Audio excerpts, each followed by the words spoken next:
Il y a près de 2000 ans, pendant la Semaine Sainte, le Fils vivant de Dieu est entré triomphalement à Jérusalem. Peu de temps après, le Sauveur de l'humanité, qui a apporté la vérité et la lumière au monde, a été trahi, arrêté, jugé, battu et cloué sur une croix pour être crucifié. Pour notre bien, il a donné sa vie. Et comme l'a dit un jour le très grand révérend Billy Graham, Dieu a prouvé son amour sur la croix. Quand le Christ a été crucifié, quand il a saigné et quand il est mort, c'était Dieu qui disait au monde « Je t'aime ». Ce sont vraiment de belles paroles d'un grand homme, n'est-ce pas Franklin? Le père incroyable de ce grand homme, Franklin, c'était ton papa. Moi, je suis allée au Yankee Stadium avec mon père il y a de nombreuses années pour aller écouter ton père. Ah, vous pensez qu'on a du monde aujourd'hui, qu'on a des grandes foules? Non, à cette époque-là, c'était quelque chose. Ça, c'était une grande foule incroyable. Je n'oublierai jamais ces instants. Alors, merci beaucoup. Et merci d'être là. Et d'ailleurs, Franklin, ton père serait très fier de toi. Tu as accompli un travail extraordinaire. 3 jours plus tard, ceux qui suivaient le Christ ont trouvé le tombeau vide. Jésus avait vaincu les ténèbres et la mort. Il avait promis une nouvelle vie à toute l'humanité. Et c'est précisément ce que nous célébrons chaque année à Pâques. Alors que nous proclamons avec joie le dimanche, il est ressuscité. La mort et la résurrection de Jésus sont l'essence de la foi chrétienne. Qu'on soit riche ou pauvre, en bonne santé ou malade, jeune ou vieux, en temps de paix ou en temps de guerre, les chrétiens du monde entier trouvent réconfort et espoir dans l'assurance du fait que Christ est mort pour eux et qu'ils seront réunis auprès de lui au ciel. Et c'est ce que nous voulons, c'est ce que nous voulons tous. Les miracles de la Semaine Sainte ont déclenché une transformation dans l'existence humaine. D'innombrables millions d'Américains ont été touchés par l'exemple du Christ pour guérir les malades, défendre leurs familles, élever et soutenir leur communauté, et ainsi rendre notre pays plus fort, meilleur et plus grand que jamais. Par la grâce de Dieu, au cours de ces 3 derniers mois, et quels 3 mois formidables nous avons eus, n'est-ce pas?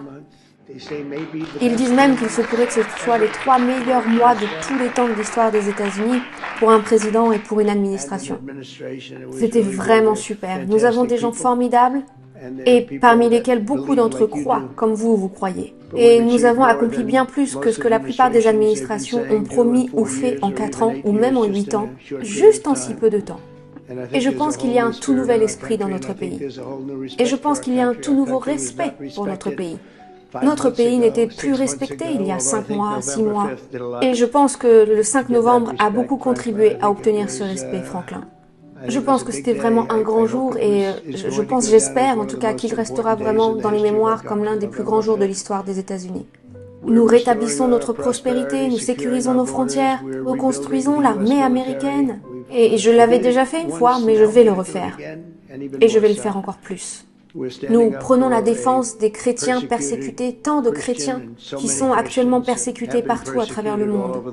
C'est tellement horrible ce qui est en train de se passer. Et nous défendons la liberté religieuse, alors que personne ne se bat pour ces chrétiens qui sont persécutés dans toutes ces parties du monde. Ces endroits où ils ont été complètement détruits, tués, blessés, mais ils sont morts aujourd'hui.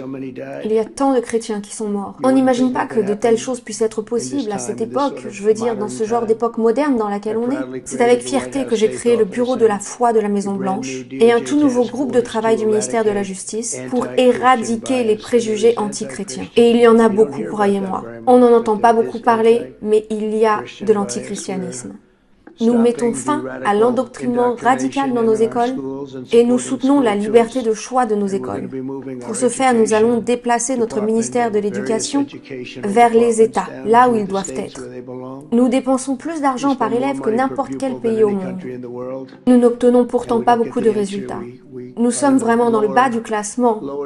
Des 40 nations évaluées, on est tout en bas du classement. Et je pense qu'à travers cette initiative, ça va faire une énorme différence. Pensez-y, on dépense plus par élève que n'importe quel pays au monde.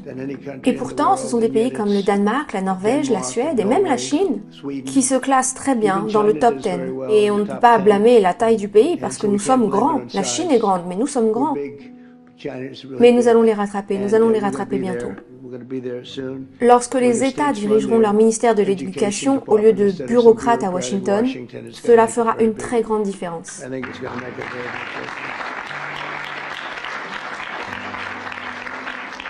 Et j'ai aussi, et ça a été vraiment très facile pour moi, et j'ai l'impression qu'il y a des gens qui veulent encore se battre contre cette initiative, parce que j'ai vu passer des trucs à la télé, notamment un membre du Congrès démocrate qui se battait avec tellement de véhémence sur le fait que j'ai décidé d'interdire l'accès aux hommes au sport féminin. Ça semble une chose tellement facile. Et j'ai signé un décret rendant cela officiel et en tant que politique officielle des États-Unis d'Amérique. Sur le fait que Dieu a créé deux genres, l'homme et la femme. C'est pas trop finalement. Il y a donc tellement de choses que nous avons à célébrer pendant Pâques cette année. Je pense que ce sera vraiment l'une des meilleures Pâques que nous ayons connues. Parce qu'il est en train de se passer quelque chose que je ne pense pas que ce pays ait vu se produire depuis 100 ans. Et alors qu'en ce jour nous nous réunissons avec notre famille et nos amis, nous n'oublierons pas la véritable source de notre joie et de notre force. L'Amérique a mis toute sa confiance en Dieu et il en sera toujours ainsi. In God we trust. Et cela ne changera jamais. Vous savez qu'il existe un mouvement pour essayer de changer cela? Ça ne changera jamais. Nous ne laisserons pas ça se produire. Pouvez-vous imaginer un mouvement qui veuille annuler cela? Robert, t'es pas très content quand tu entends ça. Regardez-le. Ça le rend en colère, en colère, en colère. Mais après tout, nous aussi, on a le droit de se mettre en colère pour défendre nos valeurs, n'est-ce pas? Et avec l'aide de Dieu, nous pourrons surmonter tous les défis, triompher de tout le mal et restaurer l'esprit de foi aux États-Unis pour les générations à venir. Nous avons un slogan très simple, rendre l'Amérique grande à nouveau. Et c'est exactement ce que nous sommes en train de faire. Nous rendons l'Amérique grande à nouveau. Et j'aimerais ajouter que je crois vraiment qu'on est en train de la rendre plus grande que jamais. Alors encore une fois, permettez-moi de vous souhaiter à tous une Pâque très joyeuse et bénie.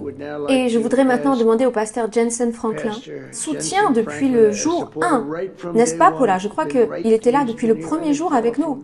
Et qui aurait pensé à ce moment-là que les choses allaient si bien se passer? Mais je vous assure, le soutien que j'ai reçu des chrétiens évangéliques et d'une façon générale de tous les croyants, a vraiment été incroyable. Je crois que c'est sans précédent d'avoir été soutenu pas par un peu de chrétiens, mais par autant de chrétiens. Alors, pasteur Franklin, si vous pouvez me rejoindre, merci beaucoup. Merci pour votre soutien.